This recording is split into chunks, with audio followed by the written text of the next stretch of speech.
Что если мы скажем вам, что Эстония намеренно сбросила в Балтийское море тысячи хищников, и это не провал, а один из самых дерзких экологических экспериментов в истории Европы? Морской осетр, рыба, пережившая динозавров, исчез из Балтики полностью, и ученые решились на шаг, который многие называли безумием. Результат оказался настолько неожиданным, что данные засекретили на несколько лет, но обо всем по порядку.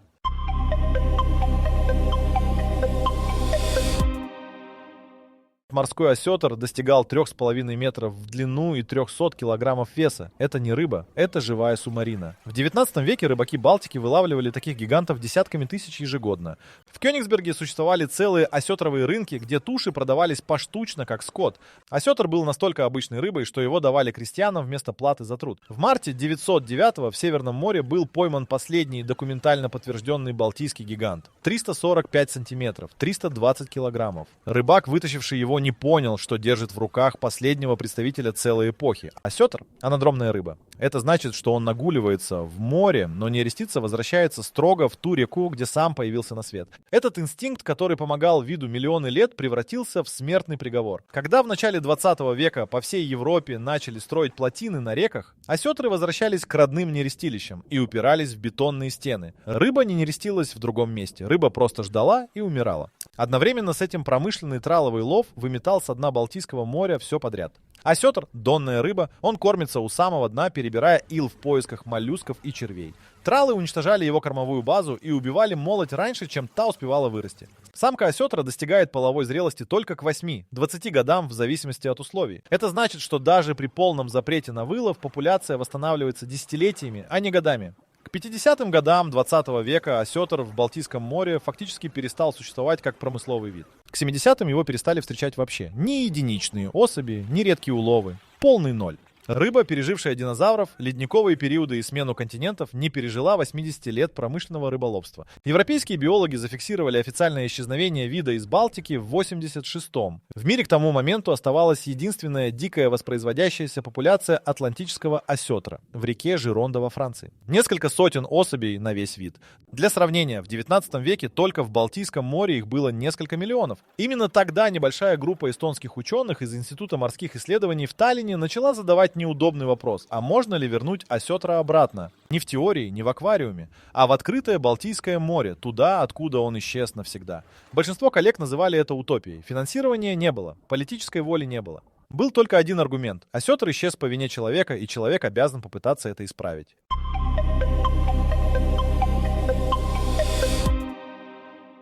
В 96-м эстонский парламент выделил первый грант на изучение возможности реинтродукции осетра, собой 200 тысяч крон. По тогдашнему курсу примерно 16 тысяч евро. Сумма смехотворная для проекта такого масштаба, но достаточная, чтобы начать.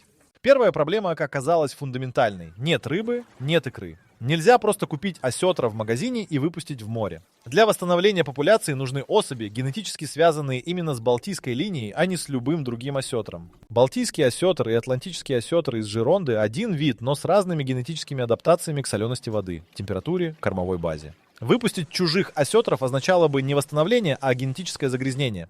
Эстонские биологи Томас Сааре и его команда провели 3 года, разыскивая по европейским зоопаркам и аквариумам особей с балтийскими генетическими маркерами. В берлинском зоопарке нашли 2 самцов, завезенных еще в 30-х годах. В Рижском океанариуме обнаружилась самка с частично сохранившимися балтийскими маркерами. В частной рыбоводческой ферме в Польше еще 3 особи с подходящим генетическим профилем. Это были последние осколки Балтийской линии на всей планете. Суммарно 6 рыб. Из 6 особей нужно было создать жизнеспособную программу разведения, получить молоть и вырастить ее до размера, при котором выживаемость в открытой воде становится приемлемой.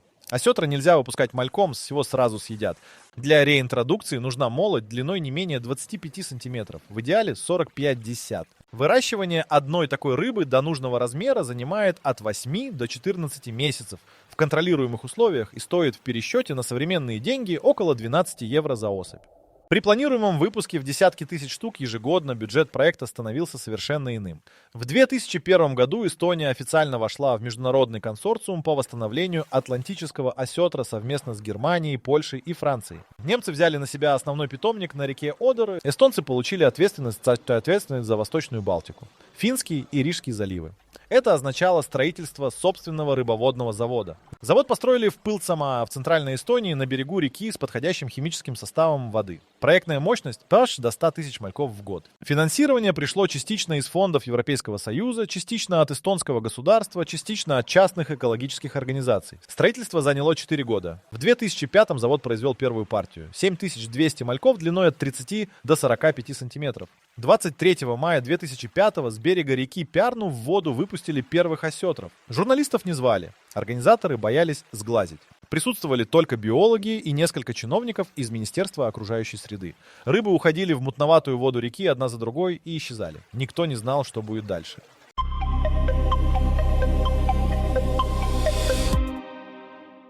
За первые 3 года программы в воды Балтийского моря и впадающих в него рек выпустили чуть больше 40 тысяч мальков. По меркам реинтродукции это уже ничтожно мало.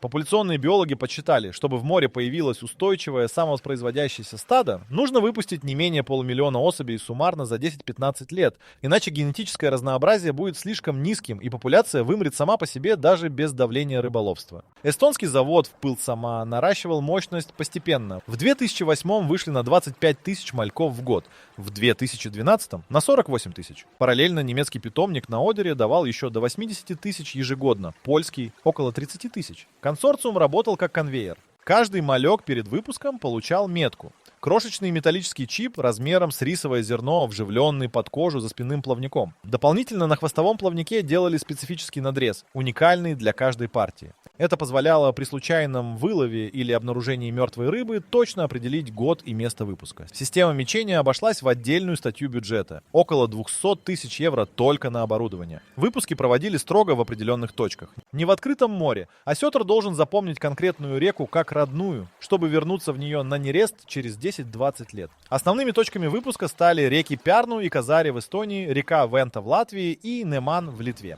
Каждая река имела свою генетически маркированную партию мальков, чтобы через годы можно было отследить, какая линия выжила лучше. В 2014-м программа столкнулась с неожиданной проблемой. Рыбаки в Финском заливе начали сообщать о прилове, осетрах, случайно попавших в сети вместе с лососем и треской. Это звучит как хорошая новость, и поначалу так и казалось. Но анализ меток показал, большинство пойманных рыб были выпущены всего 2-3 года назад и еще не достигли половой зрелости. Рыбаки убивали молоть раньше, чем та успевала дать потомство. Эстонское министерство окружающей среды ввело полный запрет на вылов осетра с штрафом в 15 тысяч евро за особь. Латвия и Литва приняли аналогичные законы в течение года. Финляндия присоединилась в 2016-м. Балтийское море стало зоной нулевого промысла для осетра. Впервые за всю историю рыболовства в регионе. К 2018-му суммарный выпуск перевалил за 400 тысяч особей. Заветного полумиллиона оставалось совсем немного, и тут произошло то, чего никто не планировал и не ожидал. В сети эстонского рыбака у острова Сааремаа попал осетр без метки. Совсем без метки, ни чипа, ни надреза на плавнике. Рыбу немедленно передали биологам. Генетический анализ занял 2 недели. Результат перевернул все представление о ходе программы.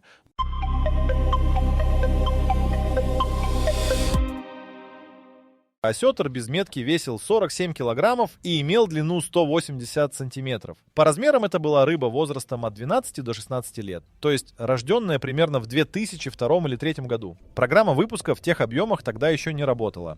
Генетический анализ подтвердил то, во что биологи боялись поверить. Рыба имела балтийские генетические маркеры, но не принадлежала ни к одной из выпущенных партий. Это означало только одно: осетр размножился в дикой природе самостоятельно. Где-то в реках, впадающих в Восточную Балтику, несколько выпущенных ранее особей нашли друг друга, нерестились и дали жизнеспособное потомство. Без участия человека, без контролируемых условий. Впервые за более чем полвека в Балтийских реках появился дикий осетр. Команда Саары немедленно организовала экспедицию в реку Пярну, наиболее вероятное место естественного нереста, исходя из маршрута выпуска. Водолазы с подводными камерами обследовали гравийные перекаты в среднем течении реки. Именно такие участки осетр выбирает для откладки икры. На 3-й день экспедиции камера зафиксировала на дне характерные следы нерестового поведения, расчищенные от ила участки гравия диаметром около 2 метров. Свежие, не старше 2-3 недель. Икры не нашли, она уже вышла в стадию личинки или была съедена. Но сами гнезда были неопровержимым доказательством, осетр не рестился в Пярну самостоятельно.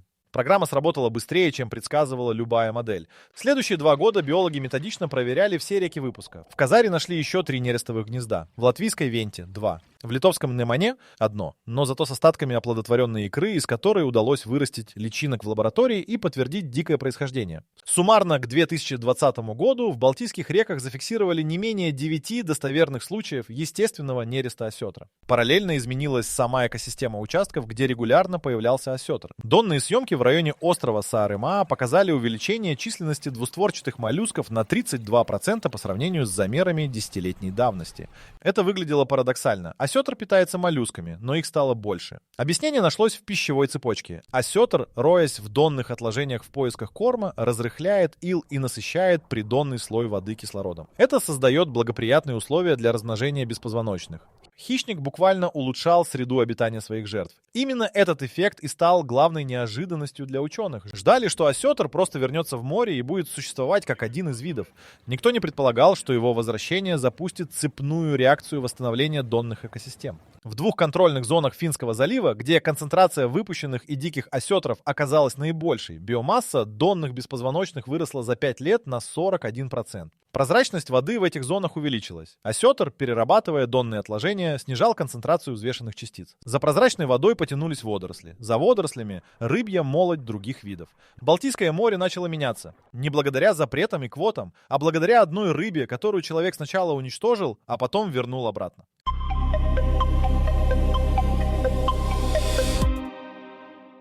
В 2021 шведские океанографы опубликовали данные многолетнего мониторинга южной части Балтийского моря, и цифры оказались настолько неожиданными, что статья прошла 3 независимых рецензирования, прежде чем ее напечатали. В зонах присутствия осетра уровень фосфора в придонных слоях воды снизился на 18%.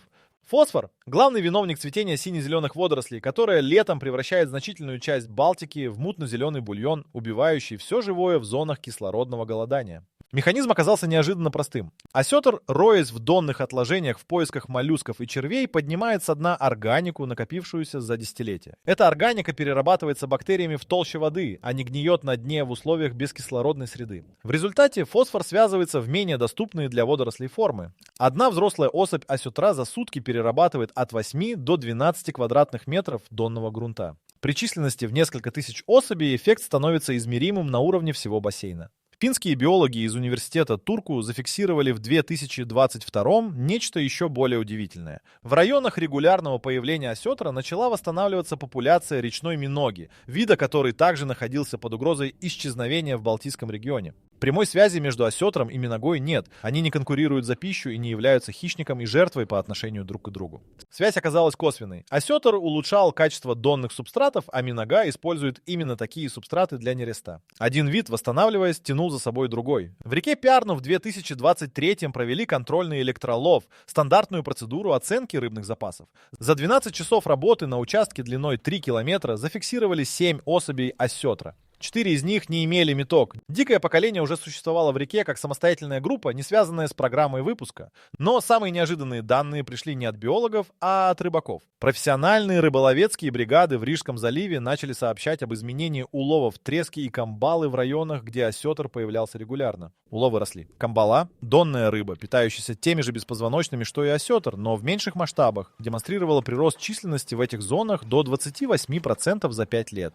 Рыбаки, которые 10 лет назад выступали против запрета на вылов осетра, теперь сами звонили в министерство и требовали расширения охраняемых зон. Немецкие исследователи из института имени Лейбница опубликовали в 2024 комплексный анализ экономического эффекта программы реинтродукции. Совокупные затраты всех стран консорциума за 20 лет составили около 42 миллионов евро. Прирост рыбопромысловой ценности зон восстановления за тот же период, выраженный в стоимости дополнительного улова других видов, составил около 118 миллионов евро. Каждый евро, вложенный в осетра, вернулся почти 3 евро в виде восстановленной экосистемы. Это был первый в истории Балтийского региона задокументированный случай, когда реинтродукция одного вида показала измеримую экономическую отдачу. Эстонский завод в Пылсама к 2024 году произвел суммарно 680 тысяч мальков. Полумиллионный рубеж, который считался минимально необходимым для устойчивой популяции, был пройден еще в 2021. Но программу не остановили. Биологи приняли решение продолжать выпуски еще минимум 10 лет, чтобы закрепить генетическое разнообразие дикой популяции.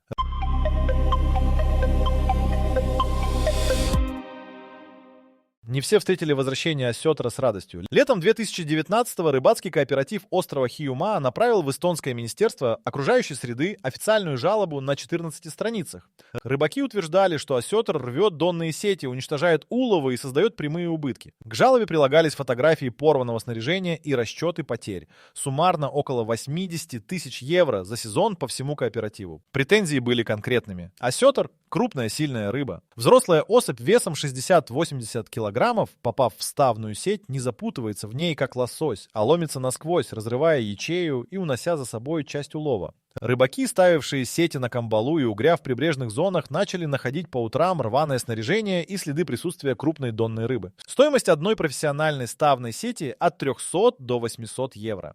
При нескольких повреждениях в неделю убытки накапливались быстро. Министерство создало рабочую группу. Биологи настаивали на том, что ущерб преувеличен и большинство повреждений сетей объясняется тюленями, а не осетром. Рыбаки требовали компенсации и права на отлов осетра в случае попадания в снасти. Юристы указывали, что осетр занесен в Красную книгу Европейского Союза, и любой его вылов, даже случайный, формально является нарушением директивы о местах обитания. Компромисс нашли через год. В 2020-м Эстония ввела систему страхования рыболовецкого снаряжения от ущерба, причиненного охраняемыми видами. Рыбак, обнаруживший поврежденную сеть, мог подать заявку на компенсацию при наличии фотофиксации и акта о повреждении. Выплаты покрывали до 70% стоимости ремонта или замены снаряжения. Фонд компенсации формировался из экологических сборов с промышленных предприятий, сбрасывающих отходы в Балтийский бассейн. Но конфликт имел и другое измерение. Часть рыбаков, особенно в латвийских и литовских прибрежных селах, начала тихо вылавливать осетра и продавать его на черном рынке. Цена одной рыбы весом 20-30 килограммов достигала 2-3 тысяч евро за икру и мясо. Балтийский осетр на нелегальном рынке стал редкостью, за которую платили как за произведение искусства. В 2022-м латвийская природоохранная полиция провела операцию против сети нелегального вылова в Рижском заливе. Задержали 7 человек, изъяли 12 туш осетра общим весом около 400 килограммов. Это была крупнейшая операция против браконьерства на охраняемые виды в истории Латвии. Штрафы составили суммарно около 120 тысяч евро, двое фигурантов получили реальные сроки. Парадокс заключался в следующем. Чем успешнее становилась программа реинтродукции, тем выше становилась браконьерская ценность осетра. Рыба, которую вернули в море ценой 20 лет работы и миллионов евро, снова оказалась под угрозой. Но уже не от промышленного рыболовства, а от точечного нелегального вылова. Биологи подсчитали, если интенсивность браконьерства сохранится на уровне 2022 года, это не уничтожит восстанавливающуюся популяцию, но замедлит ее рост на 10-15 лет. Ответом стало внедрение системы акустического мониторинга. В ключевых зонах обитания осетра на дне установили гидрофоны и датчики движения, связанные с береговыми станциями наблюдения. Система фиксировала присутствие крупных донных рыб и нестандартную активность рыболовецких судов в ночное время. Первые результаты мониторинга позволили пресечь 3 случая нелегального вылова еще до того, как рыба была поднята на борт. Технология, разработанная для отслеживания осетра, неожиданно стала инструментом борьбы с браконьерством в масштабах всего региона.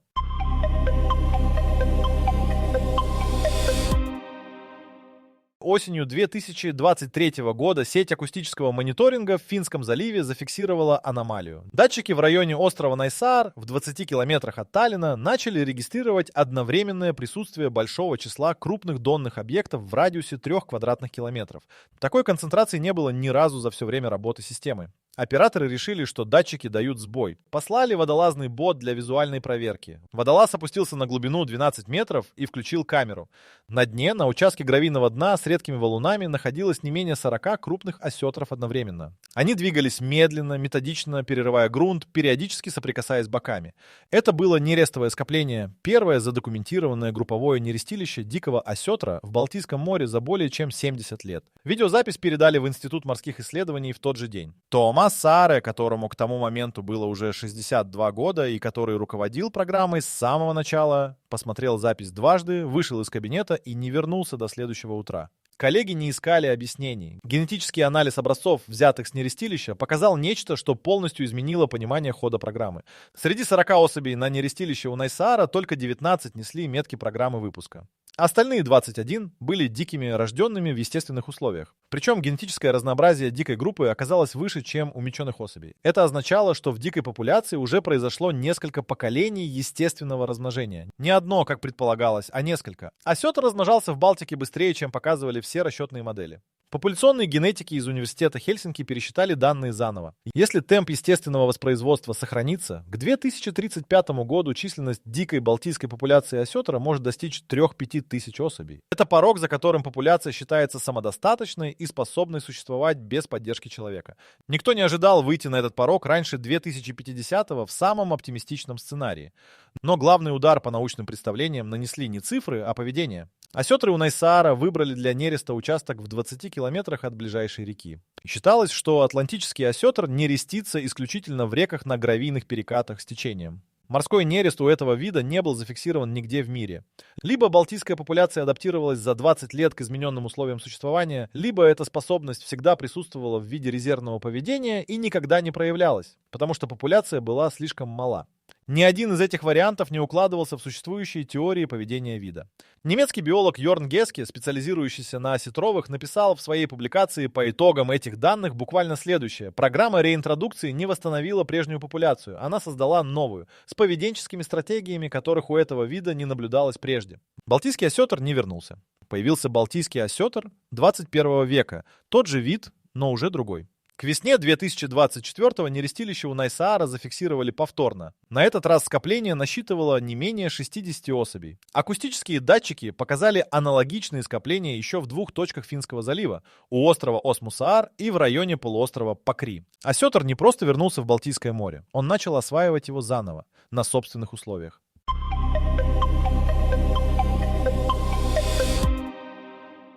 В 2024 году эстонский завод в Пылсама впервые за 20 лет работы сократил плановый выпуск мальков. Не из-за нехватки финансирования и не из-за проблем с разведением. Биологи приняли решение намеренно уменьшить искусственный выпуск, потому что дикая популяция достигла уровня, при котором массовый выпуск выращенных в питомнике особей начинал создавать конкуренцию естественному воспроизводству. Программа, которую создавали для спасения вида, стала избыточной раньше, чем кто-либо рассчитывал. Это и есть ответ на вопрос, с которого начиналась эта история. Эстония сбросила в Балтийское море тысячи хищников не ради самого осетра, ради моря. Ради донных экосистем, которые без этой рыбы продолжали деградировать десятилетиями, несмотря на все запреты, квоты и экологические программы. Осетр оказался не просто видом, которого нужно спасти. Он оказался инструментом, без которого экосистема не могла восстановиться самостоятельно. Результат удивил всех. Удивил скоростью. Популяция вышла на порог самодостаточности на 20 лет раньше прогнозов. Удивил масштабом побочных эффектов. Восстановление донных беспозвоночных, снижение концентрации фосфора, рост уловов других промысловых видов. Удивил поведением самой рыбы, морской нерест, зафиксированный у острова Найсаар, опрокинул десятилетия научных представлений о биологии вида. И удивил экономически. Каждый вложенный евро вернулся 3. Сегодня балтийский осетр внесен в список видов с улучшающимся статусом по классификации Международного союза охраны природы. Это не означает, что вид вышел из зоны риска. Он по-прежнему уязвим, и браконьерство остается реальной угрозой. Но направление изменилось. Впервые за 100 лет стрелка повернула в другую сторону. Томас Сааре вышел на пенсию в 2024. На прощальной конференции его спросили, что оказалось самым трудным за 20 лет работы. Он ответил не про деньги, не про бюрократию и не про браконьеров. Если вы думаете, что это история только про осетров и экономику, то вы явно не заглянули на наш сайт. На whiteori.com вас ждут еще больше удивительных фактов и историй, которые заставят вас поднять брови от удивления. Зачем останавливаться на одном видео, если можно открыть целый мир? Ссылка в описании. Он сказал, что труднее всего было убеждать людей в том, что природа способна восстановиться, если ей не мешать. Большинство не верили, включая самих биологов. Рыба, которую человек уничтожил за 80 лет промышленного рыболовства, потребовала 20 лет и 42 миллиона евро, чтобы начать возвращаться. Это дорого, это долго. Но атлантический осетр пережил динозавров, 3 ледниковых периода и дрейф континентов. Он пережил и промышленную революцию, едва, с человеческой помощью, но пережил. Где-то на дне Финского залива на глубине 12 метров, на гравийном участке у острова Найсаар, прямо сейчас движется рыба, которой не должно было существовать. Она появилась на свет в дикой воде, без питомника и без людей. Она первая в своем роду за полвека. И она не последняя.